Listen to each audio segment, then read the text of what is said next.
Page number 8, countable, uncountable and collective nouns. Read the given paragraph and notice the use of countable, uncountable and collective nouns. हमें यहाँ पे एक paragraph दिया गया है, हमने उसमें से देखना है कि काउंटेबल, अनकाउंटेबल और कलेक्टिव नाउन्स कौन कौन से हैं. So first of all we must know कि ये होते क्या हैं. Countable nouns are nouns which can be counted. They have plural form. ऐसे नाउन्स जिनको हम काउंट कर सकते हैं और उनकी प्लूरल फॉर्म जो है वो पाई जाती है, ऐसे नाउन्स को हम कहते हैं काउंटेबल नाउन्स. जैसे कि कोई भी चेयर्स, टेबल्स, पेंसिल्स, हम इनको काउंट कर सकते हैं कि ये कितनी हैं, 2 हैं, 5 हैं. So they will be considered as countable nouns. Next, uncountable nouns are nouns which can not be counted. जिनको हम काउंट नहीं कर सकते हैं. They don't have plural form और ना ही हम उसकी फॉर्म को प्लूरल में कन्वर्ट कर सकते हैं. For example rain, weather, pen. अब रेन, वेदर और पेन जो है इनकी प्लूरल फॉर्म नहीं होती, चाहे बारिश थोड़ी हो रही है, ज़्यादा हो रही है, मौसम जैसा भी है. पेन यानी दर्द कितना भी है तो उसकी कोई भी प्लूरल फॉर्म नहीं होगी. इनको हम एज इट इज़ यूज़ करेंगे. In the last we have collective nouns. These are the names of a group of people, things और फॉर अ कलेक्शन. जब भी कोई मजमुआ होगा, ग्रुप ऑफ पीपल होगा या ग्रुप ऑफ थिंग्स होंगी तो उनको हम कलेक्टिव नाउन में कंसीडर करेंगे. अब इनके लिए कुछ स्पेसिफिक वर्ड्स यूज़ किए जाते हैं जो कि हम इस पैराग्राफ में देखेंगे. So let's read the paragraph. Heera went to the shopping mall with her mother. There were many shops. Shops जो हैं उन्हें हम काउंट कर सकते हैं. सो उसके ऊपर मैंने लिखा है CN. CN is countable nouns. They went there to buy fruits and vegetables. So fruits जो हैं उनको हम काउंट कर सकते हैं. So that's why they are countable nouns. और vegetables को भी हम काउंट कर सकते हैं. So they are also countable nouns. Hira's mother bought some onions. Onions यानी कि प्याज, उनको प्याज को भी हम काउंट कर सकते हैं. So they are countable nouns. A bunch of grapes. अब यहाँ पे एक स्पेसिफिक वर्ड यूज़ किया है बंच. बंच यानी कि गुच्छा, जिसमें मल्टीपल जो हैं वो ग्रेप्स हैं. तो जहाँ पे भी कलेक्शन की बात होगी, मजमुए की बात होगी, वो हमारा कलेक्टिव नाउन होगा. सो बंच ऑफ ग्रेप्स एक कलेक्टिव नाउन है. And dozen of bananas. अब डजन ऑफ बनानास जो हैं ये भी एक कलेक्टिव नाउन है, क्योंकि यहाँ पे डजन यानी दर्जन, 12 पीसेस के बारे में हम बात कर रहे हैं इकट्ठे एक वर्ड से डिफाइन करके. Heera went to the book store. Book store जो है हम उन्हें काउंट कर सकते हैं. So it is a countable noun. And bought a new story book. Story book जो है वो एक भी हो सकती है, ज़्यादा भी होंगी, तो हम उन्हें स्टोरी बुक्स कह सकते हैं. तो इसका क्योंकि प्लूरल हो सकता है, सो it is a countable noun. For her friend she also bought a bouquet of flowers.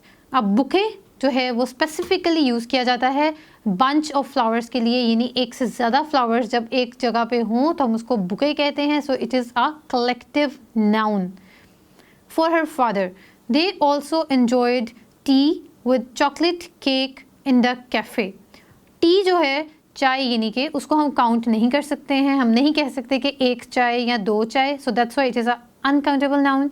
और चॉकलेट केक को हम काउंट कर सकते हैं. So it is a countable noun. Cafe is also a countable noun. It was a good experience. Experience को हम count नहीं कर सकते हैं. So it is a uncountable noun. Okay, so हमने इसमें देखा कि हमारे पास जो शॉप्स का वर्ड था, फ्रूट्स था, वेजिटेबल्स था, अनियंस था, ये सब वर्ड्स हैं जिनके साथ हमने एस लगाया हुआ है, यानी इनकी प्लूरल फॉर्म बताई हुई है. तो क्योंकि इनकी प्लूरल फॉर्म में कन्वर्जन पॉसिबल थी, so these are countable nouns. लेकिन इसी तरह अगर हम देखें कि हमारे पास एक वर्ड है टी या एक्सपीरियंस, तो इनके साथ हम एस नहीं लगा सकते हैं, इनकी प्लूरल फॉर्म में कन्वर्ट नहीं कर सकते हैं. So both of them are uncountable nouns. Page number 9, question number 4.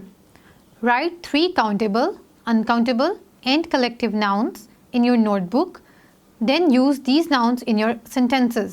हमने 3 काउंटेबल, अनकाउंटेबल और कलेक्टिव नाउन्स लिखने हैं और उनके सेंटेंसेस बनाने हैं. यहाँ पे काउंटेबल नाउन्स जो हैं उनके 3 सेंटेंसेस मैंने आपके लिए बनाए हुए हैं, हम उनको देख लेते हैं.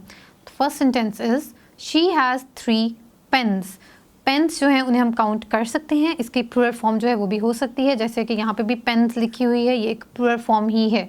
सो that's why it is a countable noun. और साथ बताया हुआ है कि 3 का मतलब है कि हमने इन्हें काउंट किया हुआ है। Next sentence is they bought 5 baskets. अब जो बास्केट्स हैं ये भी एक बास्केट की प्लूरल फॉर्म है और मैंशनड है कि 5 हैं, यानी हम इनको काउंट कर सकते हैं। So it is a countable noun. In the last sentence there are 10 pencils on the table. अब पेंसिल्स जो हैं वो पेंसिल की प्लूरल फॉर्म है और क्योंकि मैंशनड है कि ये 10 है नंबर में, so that's why we also have counted them, so it is also a countable noun. Next we are going to discuss uncountable nouns. तो अनकाउंटेबल नाउन्स में भी मैंने आपके लिए 3 सेंटेंसेस जो हैं वो लिखे हुए हैं। Our first sentence is I need to buy some rice. Rice जो वर्ड है यानी कि चावल, उसका हम प्लूरल में कन्वर्ट नहीं कर सकते हैं और इसको हम काउंट भी नहीं कर सकते हैं, so they are uncountable nouns. She has a lot of patience. Patience यानी कि सब्र, इसको हम काउंट भी नहीं कर सकते हैं और इसकी कोई प्लूरल फॉर्म जो है वो नहीं होती है। I need to drink more water.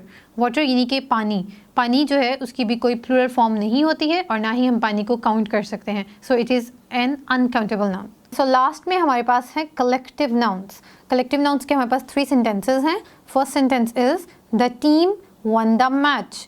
Team जो है ग्रुप ऑफ पीपल है, ग्रुप ऑफ प्लेयर्स है, सो it is a collective noun. ये कलेक्टिव नाउन के लिए हम टीम का वर्ड इस्तेमाल करते हैं। The heard of elephants was grazing in the field. Heard जो है वो हमने यहाँ पे एलिफेंट्स यानी ज़्यादा एलिफेंट्स के लिए एक वर्ड इस्तेमाल किया है। ग्रुप ऑफ एलिफेंट्स को शो करने के लिए हमने एक वर्ड यूज़ किया है herd, so it is also a collective noun. In the last sentence the pack of wolves hunted together in the forest. अब वो जो वूल्स हैं उनका पैक है, पैक का मतलब वो क्वांटिटी में ज़्यादा है, नंबर ऑफ वूल्स है हमारे पास, तो हमने वहाँ पे पैक का वर्ड इस्तेमाल किया है। It is also a collective noun.